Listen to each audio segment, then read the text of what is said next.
The next morning, the Farris crew head out to the field to unload the machinery and set up the combines.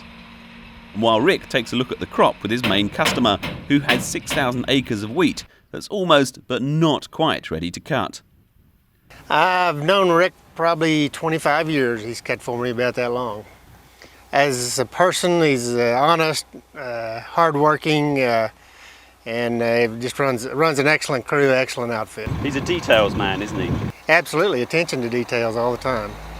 You can always count on him to have the best crew. They're conscientious, good hard workers, and they very careful. There hasn't been a bad apple in the bunch. They've all been very good workers. That's really what he's doing. He's not only bringing in machines, he's bringing in a workforce, isn't he? Absolutely, yeah. Some areas of the country, they have their own machines, but the way we farm and with the speed we need to get the crop out, due to the weather primarily, we're very dependent on a custom harvester. When I was younger, we used to run 3 combines of our own and then plus have some custom harvesting done. But this time of the year, everything happens at once. We're planting cotton, trying to work ground, and it's a very busy time of the year. And with the storms we have, it's imperative that we get the crop out as soon as possible. So these 3 or 4 machines can cut as much as 10 or 12 did several years ago. But they can only cut wheat when it's ready, and it's still over 16% moisture. Like the men in the grain store, the Farris boys have some time to kill. But Rick fills it with some extra training. The main thing will be when you do one.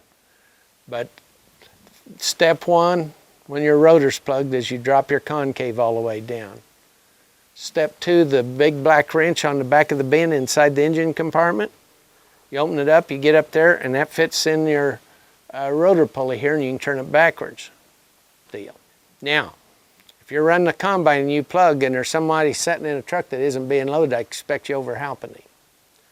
If you get out of your seat, it'll also shut it off. There's a proximity switch in the seat that shuts the header off. Do not get out and dig something out with the separator going and the engine running. Shut everything down to dig it out. It's just too unsafe. You're relying on some little electrical wire and switch that the mice might have ate through last week, parked at home. Be nice and polite to everybody.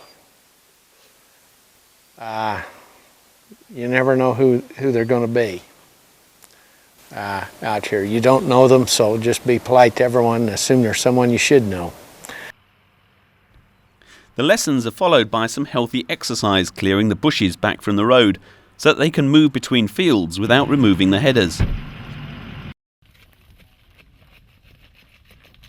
It also allows the men to familiarise themselves with the dropped shoulders and potholes that wait to trap an unwary truck driver.